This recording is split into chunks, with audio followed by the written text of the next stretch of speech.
The red dust swirled across the Martian landscape as the excavation team worked tirelessly under the twin moon's pale light. Deep beneath the planet's surface, in a chamber that hadn't seen light for thousands of years, Admiral Songho Park stood motionless. His eyes were fixed on the holographic display floating before him, casting eerie blue shadows across his weathered features. The discovery had been accidental. What started as a routine mining operation near Olympus Mons had turned into the most significant archaeological find in human history. The chamber they stood in now wasn't natural. Its walls were smooth, crafted by hands that had mastered technology far beyond their current understanding. "Admiral, you need to see this," Dr. Jai-Yun Lee called out from across the chamber. Her voice echoed off the metallic walls, carrying a mix of excitement and disbelief. The lead archaeologist's usually neat appearance was disheveled after hours of non-stop work, her protective suit covered in the rust-colored dust of Mars. Songho made his way carefully across the chamber, his boots leaving fresh prints in the dust that had settled over millennia. The team had been working here for months, but each day brought new surprises. Today's discovery, however, would change everything they thought they knew about human history.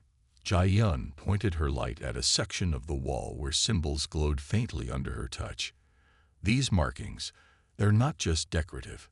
They're coordinates, Admiral. Star maps." Her hand trembled slightly as she traced the patterns. "And the language. It's an ancient form of human writing."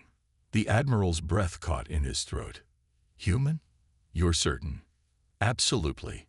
Jai-Yun pulled up a holographic comparison on her wrist device. "We found similar patterns in ancient Earth ruins, but we never understood their significance until now. These are coordinates to human settlements, dozens of them, spread across different star systems, and they existed long before our recorded history." The implications were staggering. Songho's mind raced as he tried to process what this meant. Their ancestors hadn't just reached Mars, they had spread across the stars, built civilizations, and then vanished. As if reading his thoughts, Jai-Yun continued, "There's more, Admiral.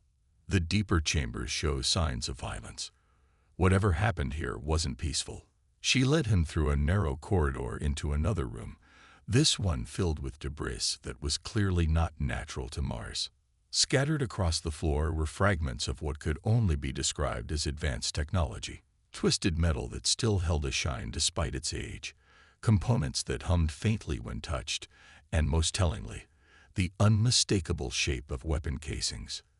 "We found this data crystal yesterday," Jai-Yun said, holding up a small translucent object. "It took us hours to decode even a fraction of it. But what we found..." She paused, her face grim. "They called themselves the Collective, a federation of advanced alien species. They saw humanity's rapid expansion across the stars as a threat." Songho picked up a piece of what appeared to be hull plating, its surface marked with impact patterns. "They attacked us. Not just attacked. They systematically destroyed every human settlement, pushed us back, erased our history." Jai-Yun's voice shook with anger. "They engineered our downfall, Admiral. Reduced us to primitive beings, forced us to start over from scratch on Earth." The Admiral set the plating down carefully, his military mind already analyzing the implications. "How many settlements? How far did we reach?" Jai-Yun brought up another holographic display, this one showing a map of the galaxy. Points of light began appearing, spreading outward from Earth like a starburst. At our height, nearly 1,000 colonies across hundreds of light years. We were one of the dominant species in this sector of the galaxy. Songho stared at the map, at the legacy of a civilization that had been deliberately erased. "And these coordinates, they'll lead us to the other colonies.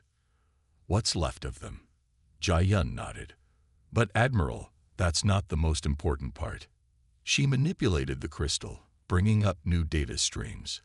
"The technology here, the weapons, the ships, we can understand it. More than that, we can rebuild it. They tried to erase our knowledge, but they didn't count on us finding this facility. The Admiral's eyes narrowed as he looked at the ancient weapons systems, the ship designs, the defense protocols, everything humanity would need to reclaim its place among the stars. "How long?" he asked quietly. "How long until we can begin?" Jai Yun's answer was immediate. "With global resources, 5 years, maybe less. We're not starting from scratch this time. We're remembering." Song Ho Park stood in silence for a long moment, watching the holographic stars spin slowly above them. 12,000 years ago, humanity had reached for the stars and been violently cast down. Now they had found their way back to their legacy. The collective had tried to ensure humanity would never rise again, but they had failed. And soon, very soon, they would learn the cost of their actions. "Begin full documentation," he ordered, his voice steady. "I need to contact Earth Command immediately. Everything changes today." As he turned to leave the chamber, his boot disturbed something in the dust, a small piece of metal that caught the light. Bending down, he picked up what was clearly a name badge, its surface still gleaming after millennia. The name was written in both ancient human script and another alien language. Proof, if any more was needed, of humanity's forgotten greatness. The galaxy had forced humanity to forget its past. Now, humanity would make sure the galaxy never forgot its return. The massive viewing window of Europa Station offered a breathtaking view of Jupiter's swirling storms. Director Han Bin Kim stood there, his reflection overlaid against the gas giant's eternal tempest. Behind him, the sounds of construction echoed through the station, the constant hum of machinery that hadn't been active for thousands of years. The abandoned shipyards of Europa had been humanity's greatest discovery since the Mars facility. While Mars had given them knowledge, Europa had given them the means to use it. The ancient space docks stretched for kilometers across the moon's icy surface, preserved perfectly in the frozen vacuum of space. Han Bin checked his tablet as another progress report came in. 5 years ago, when they'd first found these yards, they'd seemed like an impossible puzzle. Now they were building ships that would have made their ancestors proud. The first modern FTL drive was nearly complete, its massive frame taking shape in dockzone. "Director, the world leaders are ready for your briefing," his assistant said quietly from the doorway. Han Bin nodded, straightening his uniform. In the conference room, holographic faces of Earth's most powerful people floated around the table. Some showed excitement, others concern, but all shared the same intensity as they waited for his report. "Ladies and gentlemen," he began, "what you're seeing behind me is humanity's future." He gestured, and a hologram of the nearly completed drive appeared in the center of the room. 5 years ago, we discovered who we really were. Today, we take the first step toward reclaiming that legacy. The president of the African Union leaned forward. "The tests are successful then." "Beyond our highest expectations," Han Bin replied. "Dr. Dahai Cho and her team have done the impossible. They've not only decoded the ancient propulsion systems, but improved upon them." As if on cue, Dahai entered the room. The young scientist looked exhausted but triumphant. Dark circles under her eyes spoke of countless sleepless nights, but there was a fire in her gaze that couldn't be dimmed. "The principles behind the drive are actually quite elegant," she explained, manipulating the hologram. "Our ancestors understood something about space-time that we're only now rediscovering. They didn't break the light barrier. They found a way around it." The hologram showed a simulation of the drive in action, folding space around a vessel in ways that made several leaders blink in confusion.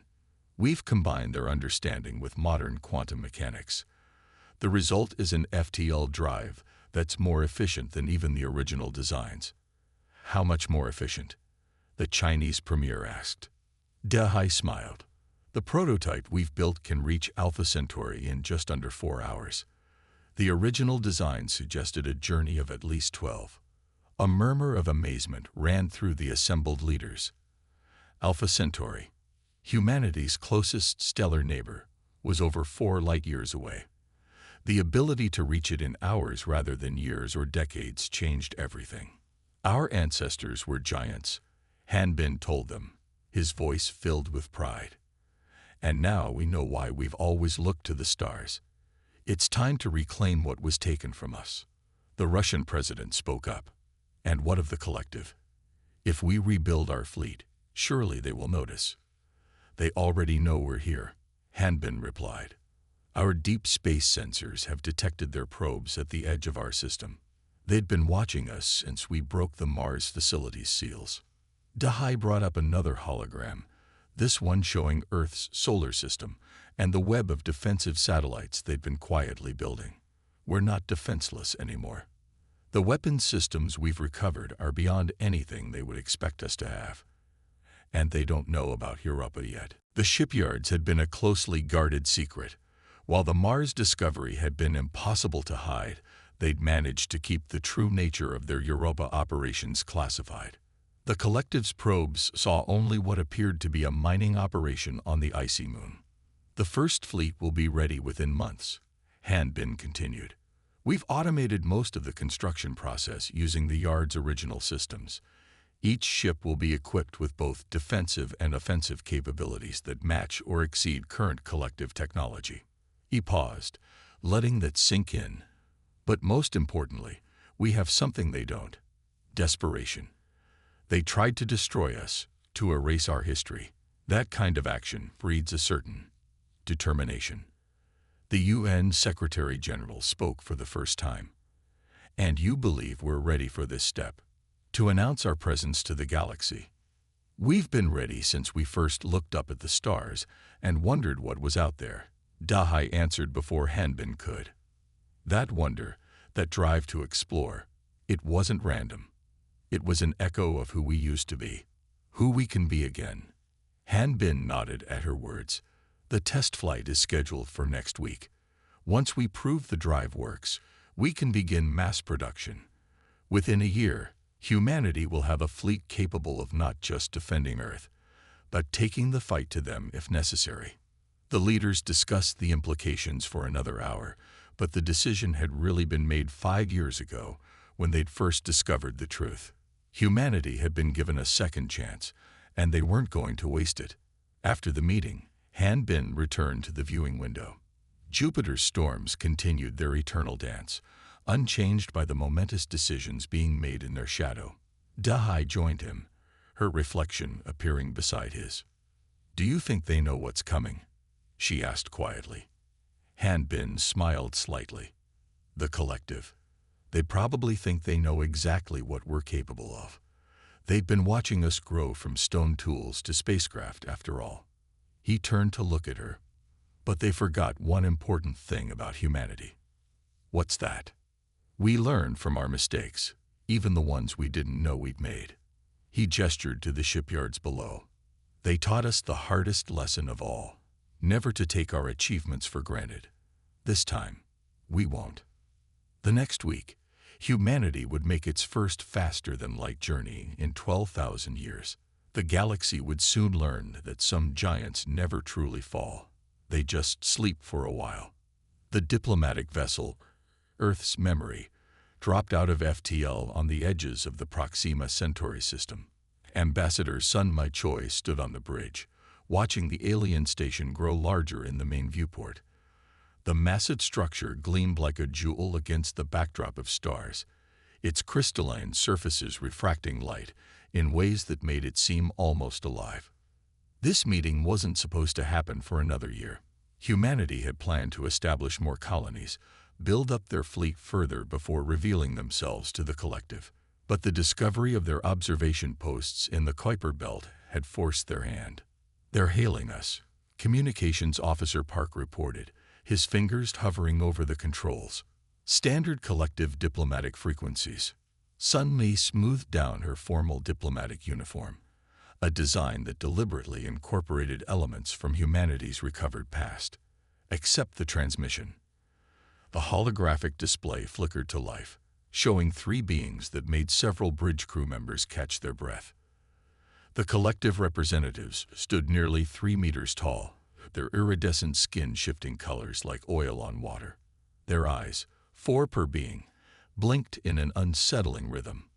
"Unknown vessel," the central figure spoke, its translator converting the musical tones into Earth standard. You have entered restricted space. Please identify. The beam stopped abruptly, all 12 eyes widening as they took in the humans on the bridge. Sunma stepped forward, her voice steady. I am Ambassador Sunma Choi of Earth and her colonies. We request diplomatic discussions with the Collective Council. The silence that followed was deafening. The alien skin shifted rapidly through colors, purple, green, red, before settling on a pale blue that humans would later learn indicated shock. Earth, the leftmost being managed. Your species is not cleared for interstellar travel. Our records indicate. Your records, Sunmai interrupted smoothly, are about 12,000 years out of date. The central being's skin flushed a deep crimson. Impossible. The protocols were clear. The restrictions. We found Mars, Sunmai stated simply. The words hit like physical blows, making the alien step back. And Europa. And all the other evidence your ancestors tried to hide. The collective representatives exchanged glances, their skin now pulsing with rapid color changes that their emotional control couldn't suppress. Fear, that was obvious even to human eyes. Fear quickly masked by diplomatic pleasantries. We would be honored to receive Earth's representative, the central being said carefully. Though this is most unexpected. Sunmai allowed herself a small smile. I imagine it is. Our vessel will dock in 30 minutes. I trust that's enough time for you to contact your superiors. The transmission ended, and Sunmi turned to her crew. Captain Lee Ji-won, who had been silent during the exchange, stepped forward. They're panicking, he observed. Good, Sunmi replied. Panic makes people sloppy. We need information more than we need their cooperation right now. The docking procedure was smooth, almost too smooth. The collective's technology matched everything they'd learned from their recovered archives. As Sunmai walked through the station's corridors, flanked by her security team, she noted how little had changed in 12,000 years. The collective, it seemed, didn't believe in fixing what wasn't broken. The conference room they were led to was clearly designed to impress, with views of space from every angle. More collective representatives had arrived. 7 now, each displaying varying shades of anxiety through their color-changing skin. We represent Earth and her colonies, Sunmai stated firmly as she took her seat. And we have questions about events that transpired roughly 12,000 years ago. The collective representatives exchanged nervous glances. Their skin rippled with waves of deep purple, guilt, according to their recovered databases. They knew their ancestors' crimes had finally caught up with them. Ambassador, the eldest-looking being spoke, its voice carefully modulated. You must understand. The decisions made then were what? Sunmai interrupted. Necessary. Justified. You systematically destroyed thousands of human colonies. You bombed our worlds back to the Stone Age. You erased our history so thoroughly that we had to discover it by accident. She placed a data crystal on the table, a copy of the records they'd found on Mars. We know everything. Every attack, every world that burned, every lie you told to justify it. The only question now is, what are you going to do about it? The alien skin had settled into a uniform gray, fear and resignation combined. The eldest spoke again. What do you want from us? Want? Sunmai leaned forward. We want acknowledgement. We want reparations. But most of all, we want guarantees that what happened to us will never happen to another species. She activated a hologram showing the current state of Earth's fleet. The ships were beautiful and terrible. Designs from their past merged with modern innovations. The collective representatives' color shifted to pale white as they recognized weapons systems they thought had been erased from history. We're not here for revenge, Sunmai continued. We're here to prevent the next genocide. Your choice is simple. Work with us to create a more just galaxy, or watch as we dismantle your Federation one system at a time. The threat wasn't idle. Earth's fleet was smaller than the collective's, but they had advantages. They remembered how to fight wars their enemies had forgotten were possible. The eldest being's skin shifted to a color Sunmai hadn't seen before, a deep, resonant gold. "You've changed," it said quietly. "Your species. You're not what you were." "No," Sunmai agreed. "We're what you made us. The question is, are you ready to face the consequences of that decision?" The meeting would continue for hours, but that moment, when humanity's representatives stared down the descendants of their destroyers, would be remembered for centuries to come. The galaxy was about to change, and the storm gathering on the horizon would reshape everything it touched. They had awakened the giants, and now they would have to live with them. The massive starship dropped silently through the darkness of space, its engines pulsing with a soft blue glow. Inside the bridge of Earth's memory, Ambassador Sunma Choi watched the stars streak past through the main viewport. Each minute brought them closer to the collective's primary diplomatic station, and closer to a confrontation 12,000 years in the making. "Contact in 5 minutes, Ambassador," reported Captain Lee from his command chair. His fingers tapped nervously on the armrest, betraying the tension everyone felt. Sun Li nodded, checking her reflection in a nearby screen. The formal diplomatic uniform she wore was new, specially designed for this meeting. Its style deliberately echoed the ancient patterns they'd discovered in the Mars archives, a silent reminder of humanity's true heritage. "Their sensors have detected us," Lieutenant Park announced from his station. 3 collective vessels moving to intercept. Through the viewport, Sunmai could see them now. Sleek ships with crystalline hulls that seemed to shimmer in the starlight. They were beautiful, in an alien way, but all she could think about were the recordings they'd found of similar ships burning human worlds to ash millennia ago. "They're hailing us," Park said. "Standard diplomatic frequencies." Sun Mi took a deep breath, centering herself. Everything hinged on these next moments.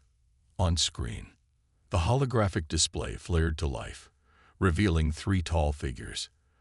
The collective representatives stood nearly twice the height of an average human, their iridescent skin rippling with colors like oil on water.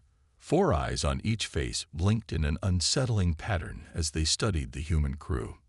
"Unknown vessel," the central figure began and translated Earth Standard, its musical voice carrying a note of authority that suddenly faltered as it registered what it was seeing. All 12 eyes widened simultaneously. The silence stretched for several heartbeats before Sunma stepped forward. "I am Ambassador Sunma Choi, representing Earth and her colonies. We request immediate diplomatic discussions with the Collective Council." The alien skin shifted rapidly through shades of blue and purple, a sign of shock, according to their recovered archives. The leftmost being spoke, its voice wavering slightly. "This is impossible. Your species is not cleared for interstellar travel. The protocols were broken," Sunmai interrupted smoothly, "when we discovered the truth about our past." The effect was immediate. The being's skin flushed a deep crimson, and they stepped back as one. Fear radiated from them in waves, poorly masked behind diplomatic pleasantries as they invited the human vessel to dock.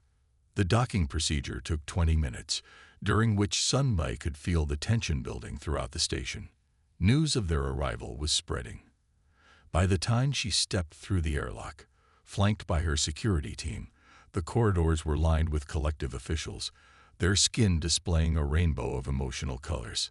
The conference room they were led to was massive, clearly designed to impress visitors with its panoramic views of space. More collective representatives had gathered, 7 now, including some who must have transported in from nearby systems at maximum speed. Sunmi took her seat at the gleaming table, noticing how the aliens towered over her even while seated. Their height had once been intimidating to their ancestors. Now it just seemed like overcompensation. "We represent Earth and her colonies," she stated firmly, her voice carrying across the chamber. "And we have questions about events that transpired roughly 12,000 years ago." The collective representatives exchanged nervous glances, their skin rippling with waves of deep purple. They knew their ancestors' crimes had finally caught up with them. The eldest-looking being leaned forward, its 4 eyes fixed on Sunmi. "Ambassador," it began carefully, "you must understand the complex political situation of that era." Sunmi placed a data crystal on the table, cutting off the excuse. The hologram that sprang to life showed scenes from their recovered archives: human worlds burning, colonies being systematically destroyed, millions being forced back into primitive existence. "We understand perfectly," she said, her voice cold. "We understand that your civilization feared our rapid expansion. We understand that instead of engaging in diplomacy, you chose genocide. We understand that you erased our history so thoroughly that it took us 12,000 years to discover the truth." The alien skin had shifted to a uniform pale gray, fear and resignation combined, according to their archives. The eldest spoke again, its voice barely a whisper. "What do you want from us?" Sunmi allowed herself a small smile. "First, we want acknowledgement of what was done to us. Second, we want reparations for 12,000 years of lost development. And third," she activated another hologram, showing Earth's newly rebuilt fleet, "we want guarantees that what happened to us will never happen to another species."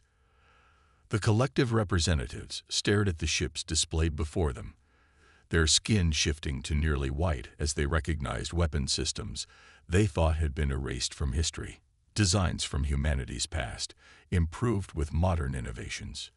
"You have rebuilt so much," one of the younger representatives said, voice filled with disbelief. "We remember more every day," Sunmi replied. "The question is, will you help us build a better galaxy, or will we have to do it ourselves?" The threat wasn't subtle, nor was it meant to be. Humanity had risen from the ashes once before. They wouldn't be stopped again. The elder's skin shifted to a deep, resonant gold, a color Sunmi hadn't seen before. "You've changed," it said softly. "Your species, you're not what you were." "No," Sunmi agreed, rising to her feet. "We're what you made us. The question is, are you ready to live with the consequences of that decision?" The storm that had been gathering for 12,000 years was about to break, and the galaxy would never be the same. The red planet hung like a jewel against the black velvet of space, its surface marked by the sprawling complexes of humanity's reborn shipyards. General Taiwan Kang stood at attention on the observation deck of Mars Command, his eyes fixed on the spectacle unfolding before him. One by one, the warships of Earth's new fleet emerged from their construction base. Their hulls gleamed with a metallic sheen that seemed to absorb light rather than reflect it, a property of the advanced materials recovered from their ancestors' archives. Each vessel was a perfect fusion of recovered ancient technology and modern human innovation. "Fleet status report, Commander," Taiwan said, not taking his eyes off the ships. Commander Minji Ryu consulted her tablet. "All 20 vessels reporting ready, sir.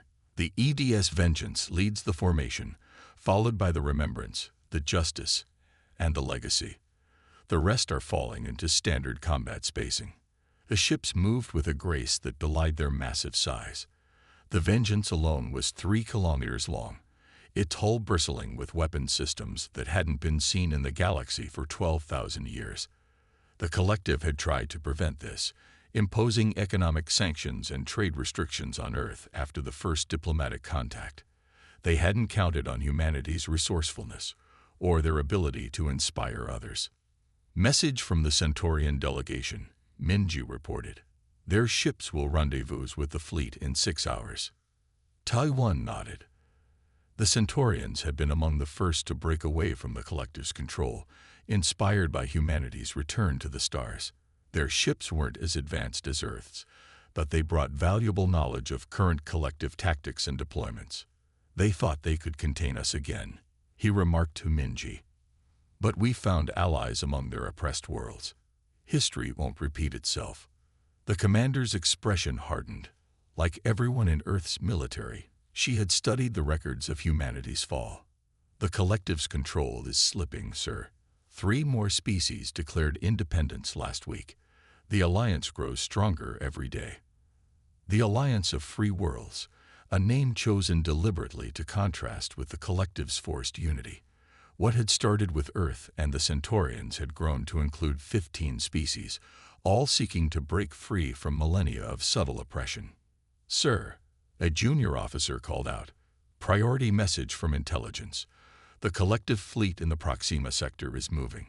Taiwan turned to the tactical display. Red dots representing collective warships were shifting position, forming a blockade pattern. "They're trying to cut off our supply lines to the outer colonies," he observed. Minji studied the display. Standard collective doctrine. Isolate, contain, then slowly squeeze until resistance becomes impossible. "That's the problem with the collective," Taiwan said, a slight smile playing at his lips. "They never learn new tricks. Show me the fleet's readiness status." The display shifted, showing detailed information about each Earth vessel. Green indicators across the board. Weapons, shields, engines, all operating at peak efficiency. The ship's AI systems, based on recovered designs but enhanced with modern programming, reported full combat readiness. "Signal the fleet," Taiwan ordered. "Operation Remembrance begins in 30 minutes. Let's show them what humanity remembers." The plan was audacious. While the collective expected them to defend their supply lines, Earth's fleet would instead strike at the heart of their power in this sector. The recovered archives had revealed weaknesses in collective station designs, weaknesses they had never bothered to correct in 12,000 years. "Message from the Vengeance," Minji reported. "Captain Song reports all ships in position and awaiting your command." Taiwan straightened his uniform. "Send the order. Execute Operation Remembrance. All ships, Combat Protocol Alpha." The fleet moved as one, their engines flaring bright against the darkness. The formation they took was unlike anything seen in modern space combat. Patterns developed by their ancestors, refined through millennia of warfare that the collective had tried to erase from history. "Sir," Minji said quietly, "the collective doesn't stand a chance, do they?" Taiwan watched as the fleet accelerated toward their jump points. "They made 3 mistakes, Commander. First, they tried to destroy us instead of working with us. Second, they failed to finish the job. But their biggest mistake," he gestured to the tactical display, where signals from more Alliance ships were appearing. "They showed the rest of the galaxy exactly what they were capable of. Now everyone knows what they really are." The first ships vanished in flashes of light as they jumped to FTL. Soon, the collective would learn that humanity hadn't just recovered their ancient technology. They'd improved upon it. The ships now heading toward their space were more advanced than anything that had existed during humanity's first rise to power. "Send word to all Alliance members," Taiwan ordered. "Phase 1 begins now. Let's remind the galaxy why they tried so hard to make us forget who we were." As the last ships jumped away, leaving Mars' orbit empty once more, Taiwan reflected on the irony of it all. The collective had spent 12,000 years maintaining their power through fear and manipulation. Now those same tactics had created the very thing they had tried to prevent, a unified opposition led by the species they had tried to destroy. The storm was about to break. And this time, humanity wasn't facing it alone. The alarms blared through the EDS Vengeance as collective ships dropped out of FTL around Proxima Centauri. Captain Jinwoo Park stood calmly on his bridge, watching as enemy vessels materialized against the backdrop of stars. Their crystalline hulls caught the light of the system's red dwarf sun, making them look like predatory fish circling their prey. 37 collective warships detected, Combat Officer Lee reported, her hands dancing over the tactical display. "Standard attack formation. They're moving to surround the colony." Jinwoo studied the enemy deployment. The collective had sent what they considered an overwhelming force, enough ships to subdue a dozen normal worlds. They expected to find a primitive human colony, defended by basic ships and outdated weapons. They were about to learn how wrong they were. "Status of our fleet?" Jinwoo asked, his voice steady despite the tension filling the bridge. "All ships reporting ready, Captain. The Remembrance and Justice are in position behind Proxima B's moon." The legacy group is holding at the system's edge. Colony defense systems are online and tracking targets. The captain allowed himself a small smile. The collective hadn't even noticed the ships hidden in the system's shadow zones, positions mapped out by their ancestors for exactly this kind of defense. Let them make the first move, he ordered. Let's see if they remember how to fight a real war. The enemy fleet moved with mechanical precision, following tactical doctrines that hadn't changed in millennia. Their lead ships broadcast the standard collective ultimatum: surrender or be destroyed. The message was delivered in the patronizing tone they reserved for lesser species. Send our response, Jin Wu commanded. The communications officer activated the ship's main transmitter. Across every collective vessel, screens lit up with the image of humanity's recovered archives. They showed scenes of burning human worlds, of collective ships destroying civilian colonies, of the systematic erasure of human civilization. The message ended with a simple statement: "We remember." Enemy ships accelerating, Lee reported. They're launching fighters. Jin Wu nodded, exactly as expected. Signal the fleet. Execute Maneuver Phoenix. The Vengeance's engines flared to life as the massive warship began a series of movements that defied conventional space combat doctrine. Instead of meeting the enemy head-on, the human vessels seemed to scatter in random directions. To the collective commanders, it must have looked like panic, until they realized too late what was really happening. Show them what humanity remembers, Jin Wu ordered as his fleet executed maneuvers that hadn't been seen in millennia. Ships moved in three-dimensional patterns that turned their apparent weakness into strength. The collective's formation, designed to overwhelm a centralized defense, now found itself split and isolated. First blood to us, Lee announced as the Remembrance Group emerged from behind Proxima, catching 3 enemy cruisers in a devastating crossfire. The collective ship's advanced shields, designed to stop modern weapons, proved useless against the hybrid technology humanity had developed. Ancient principles enhanced by modern innovation. Enemy fleet attempting to regroup, Tactical reported. They're falling back to secondary positions. Jin Wu watched as the collective commanders tried to adapt to a style of warfare they had never expected to face again. Their ships were technically superior in many ways, but their tactics were stale, predictable. They had spent too long fighting opponents who copied their methods. Launch Phase 2, he ordered. Let's show them how much we've learned. The Legacy Group, which had been holding position at the system's edge, suddenly accelerated to attack speed. But instead of joining the main battle, they executed a series of precise jumps, appearing and disappearing around the battlefield. Each jump lasted only seconds, but each brought devastating volleys of fire from unexpected angles. Collective fleet showing signs of confusion, Lee reported, unable to keep the satisfaction from her voice. Their formation is breaking down. On the tactical display, the elegant battle plan of the enemy was dissolving into chaos. Their attempts to counter the human attacks only exposed them to more damage. Ships designed for long-range combat found themselves in knife-fight distances where their weapons were less effective. Vessels trying to maintain formation were picked off by precisely targeted strikes. 7 enemy ships disabled, Tactical announced. 3 more showing critical damage. The rest are falling back to. Wait. The officer paused, checking his readings. Captain, they're calling for reinforcements.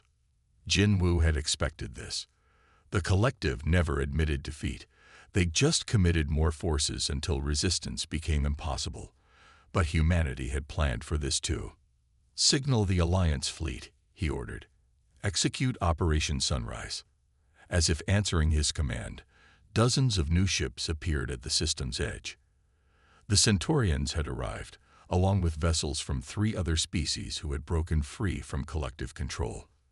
Their arrival transformed what had been a decisive victory into something more, a statement to the galaxy that humanity was not fighting alone. Enemy fleet in full retreat, Lee reported as the last collective ships jumped away, leaving their damaged companions behind. Should we pursue? Jin Wu shook his head. Let them go. Let them tell their masters what happened here. Let them explain how the primitives they tried to destroy have not only returned but evolved. The Battle of Proxima Centauri lasted less than 2 hours, but its impact would echo across the galaxy. Humanity had not just defended their colony, they had demonstrated a level of military prowess that sent shockwaves through the collective's carefully maintained power structure. As rescue ships moved to secure the disabled enemy vessels, Jin Wu looked out at the battlefield. 12,000 years ago, humanity had faced this same enemy and lost everything. Today, they had proven that history need not repeat itself, not when you remember your past and learn from it. The thunder of humanity's return had finally rolled across the stars, and its echo would shake the galaxy to its foundations. Fleet Admiral Se Jin Yun watched the galaxy map spread across the bridge of the EDS reckoning. Points of light flickered and changed color as reports streamed in from every sector. Red markers representing collective control were rapidly turning green as system after system declared independence. Another uprising in the Orion Arm, reported Captain Min Seo Kim. The Arcturians have taken control of 3 major collective bases. Their defense fleets joined the rebels instead of fighting. Se Jin nodded, studying the tactical overlay. The Arcturians had been among the collective's most loyal enforcers for millennia. Their defection was sending shockwaves through the entire power structure. "Show me the prison world reports," he ordered. New markers appeared on the map, dozens of planets where the collective had imprisoned species they deemed too aggressive or culturally dangerous. Many of these worlds were now free, their inhabitants joining the growing alliance of free worlds. Latest intelligence from the Centaurian network, Min Seo continued. The Collective Council is in emergency session. 3 more senior members have resigned. Their fleets are refusing orders to suppress the rebellions. Se Jin moved closer to the map, his weathered face reflected in its holographic glow. After 40 years in Earth's Space Force, he had never imagined seeing this day. The collective, which had dominated galactic politics for over 20,000 years, was falling apart from within. They feared us because we united people, Se Jin realized, speaking almost to himself. Not through force like they did, but through cooperation and mutual respect. That's why they tried to destroy us. Min Seo looked up from her console. "Sir, look at the pattern," Se Jin explained, gesturing to the map. "Every species that's broken away from the collective, they're not just declaring independence. They're joining the alliance. They're choosing to stand together." The evidence was clear in the data streams. Former enemies were now fighting side by side. Species that the collective had kept isolated from each other for millennia were forming trade agreements, cultural exchanges, mutual defense pacts. Message from the Arcturian High Command. A communications officer called out. They're requesting alliance support to liberate their colony worlds. The Arcturians. Min Seo's surprise was evident. They've been the collective's enforcers for thousands of years. Se Jin's expression hardened. They were slaves too. They just wore fancier chains. "Send word. Full alliance support authorized. And get me a channel to their fleet commander." The main screen flickered to life, showing an Arcturian bridge. Their species resembled tall, elegant insects with iridescent carapaces and compound eyes. The commander's translator converted their harmonic speech into Earth standard. "Admiral Yoon," the Arcturian said, their antennae quivering with emotion. We owe humanity an apology. For generations, we helped maintain the system that once tried to destroy your species. The past is past," Se Jin replied firmly. "What matters is what we build now, together." New alerts flashed across the tactical display. Collective fleets were mobilizing, not to attack, but to surrender. Ship after ship was dropping out of formation, refusing orders to fire on their own people. "Sir," Min Seo said urgently, "priority message from Earth Command. The Collective Council has requested direct negotiations. They're offering unconditional surrender." A hush fell over the bridge. This was more than victory. It was vindication. Humanity hadn't just survived their attempted extinction. They had sparked a revolution that would reshape the galaxy.